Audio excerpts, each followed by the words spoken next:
L'autre jour, je marchais seul dans la forêt avec mon chien, un grand soleil, une brise qui faisait bouger les branches, une température agréable, en bref, une sorte de tableau idyllique, très relaxant qui s'est rapidement traduit par une petite mélodie dans ma tête. Le bruit des pas, le sifflement du vent, les oiseaux, mon imagination s'est soudainement éveillée et me voilà en train de chanter seul dans la forêt, mon chien me regardant avec un air complètement désespéré.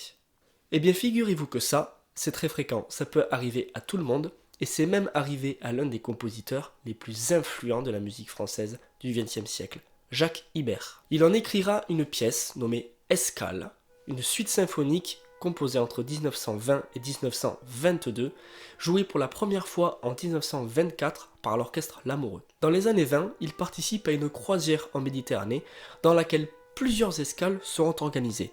Une à Rome, à Palerme, à Tunis, Nefta et enfin Valence. Il sera donc confronté aux cultures locales qui lui inspireront des mélodies aux couleurs tout à fait particulières et il s'en servira pour écrire l'œuvre qui, des années plus tard, fera sa renommée mondiale.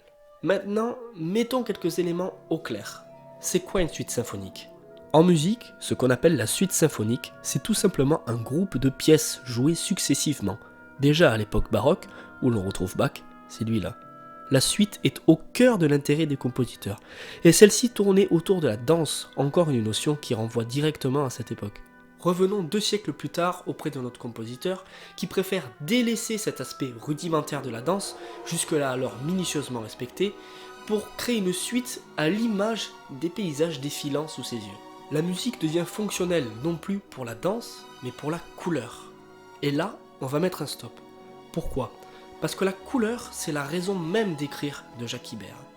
Elle dépeint ses ressentis, ses émotions pures, vers une libération complète des sens qui s'affranchissent des règles classiques de la musique. Autant dire qu'il compose avec son temps, puisqu'il s'agit d'une des principales sources d'inspiration des compositeurs romantiques. Mais nous y reviendrons un peu plus tard. Cette œuvre regorge de singularité musicale, a commencé par sa construction thématique forte. Si l'on prend son premier mouvement, Rome, Palerme, on se rend compte qu'il n'est construit que autour de 3 thèmes distincts. Là se met en place un dialogue entre les pupitres pour le développer et en changer la couleur sous fond d'une orchestration très complexe. On retrouve par exemple ce thème,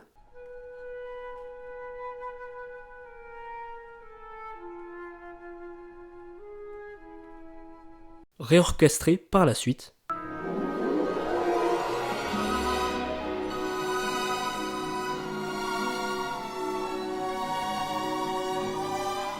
et enfin celui-ci, qui donnera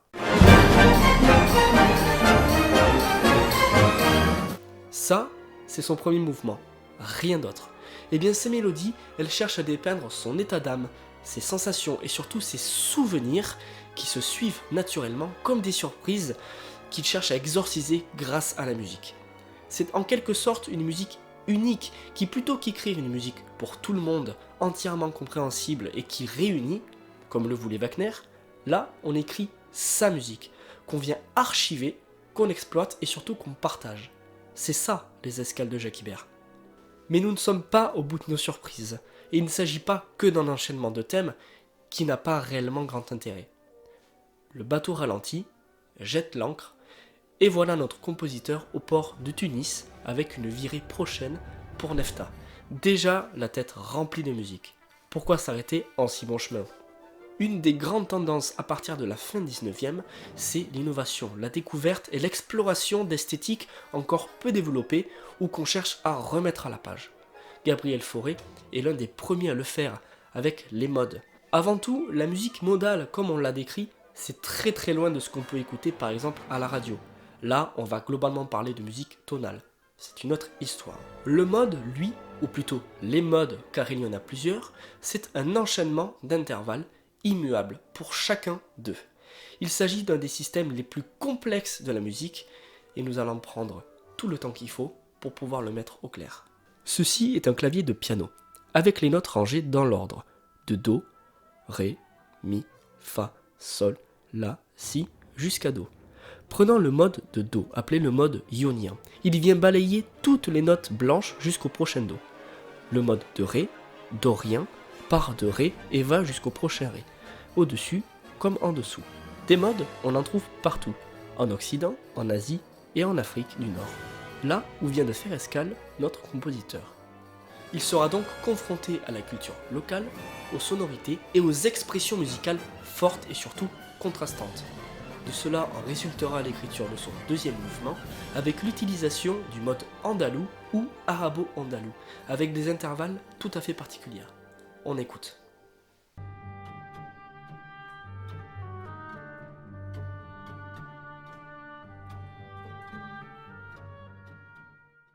La couleur est claire, nouvelle, et surtout elle s'inscrit parfaitement au sein d'un orchestre symphonique.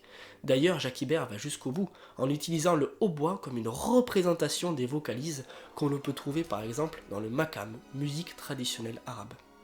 Mais Jacques Ibert n'en a pas fini avec les modes, puisque son dernier mouvement, Valence, dernière escale pour le compositeur avant de rentrer en France, est une explosion de sonorités et de couleurs. Comme un feu d'artifice, un clos du spectacle et surtout une synthèse de tout ce qui a été exposé précédemment. On retrouve la construction thématique et ainsi les modes, notamment le mode de mi sur ré. Cela veut dire que les intervalles du mode de mi sont décalqués, collés et réappliqués, mais cette fois-ci en partant de la note de ré. De plus, dans ce dernier mouvement, Jacques Ibert vient solliciter une nouvelle fois les couleurs instrumentales. Rappelons-nous, dans le deuxième mouvement, Tunis-Nefta, il utilisait le hautbois comme substitution à la voix humaine. Et bien dans ce dernier mouvement, pourquoi ne pas directement faire preuve d'authenticité? Eh oui, histoire de pousser le délire vraiment plus loin. En effet, c'est bien l'utilisation des castagnettes qui renvoie à une toute autre culture et surtout une couleur instrumentale qui fait pour l'époque une grande preuve d'innovation.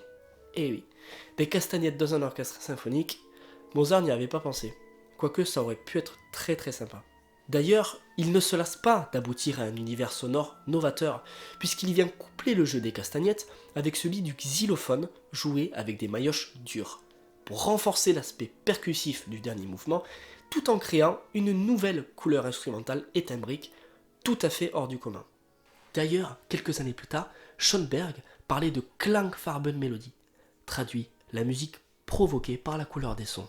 Pour terminer, on va dégager 4 éléments à retenir de cette pièce. 1. La dissonance. C'est généralement le terme qui vient quand on parle de cette époque dans l'opinion publique. Vous savez, cette fameuse sensation de... ça sonne faux quoi. Et c'est pas pour rien que pendant plus de 3 siècles, les compositeurs ont essayé de créer une musique la plus parfaite possible et la plus consonante. Et ça va pas dans l'intérêt des compositeurs impressionnistes. Ils s'en foutent un peu. Et ça nous ramène à cette idée initiale de la vidéo qui est la couleur et la recherche d'un nouveau système. 2. La mélodie. Il y a un grand intérêt porté au mouvement de la mélodie plutôt qu'à sa consonance. On veut évoquer avec ferveur. On a aussi une grande tendance à déconstruire. Fini les formes répétitives et clairement définies que l'on pouvait trouver comme la forme sonate par exemple. Là, on se laisse guider. Et surtout ce qui structure la musique, ce n'est plus la structure harmonique, c'est la mélodie. Oh, c'est beau ça, faut que je l'écrive. 3. L'harmonisation. En musique, l'harmonisation, c'est comment on accompagne une mélodie, comment on lui donne du corps pour éviter qu'elle soit fade. C'est tout simplement le choix des accords que l'on va écrire, comment on les dispose et comment on les agence.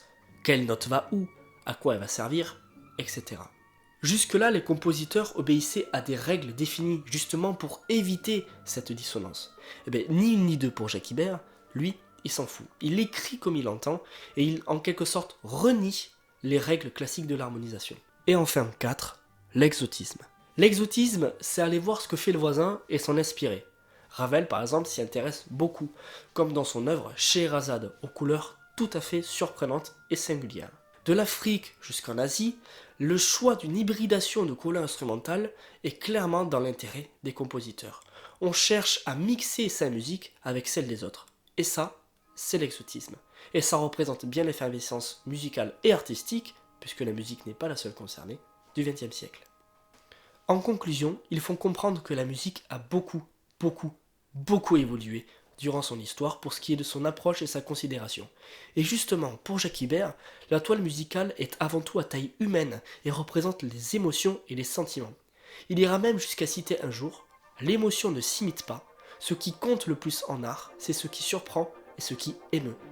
Alors il va créer des idées, des couleurs, des formes, qui à leur terme révéleront une histoire dont le récit sera différent selon chacun de nous. Car oui, ici les couleurs exposées sont les siennes, celles qu'il a ressenties durant son voyage. Et vous savez quoi? Si un jour vous vous promenez en forêt, grand soleil, une légère brise, un paysage magnifique, et que ce cocktail donne naissance dans votre esprit à une petite mélodie, ne la laissez pas partir. Vous avez peut-être au bout de vos doigts un chef-d'œuvre.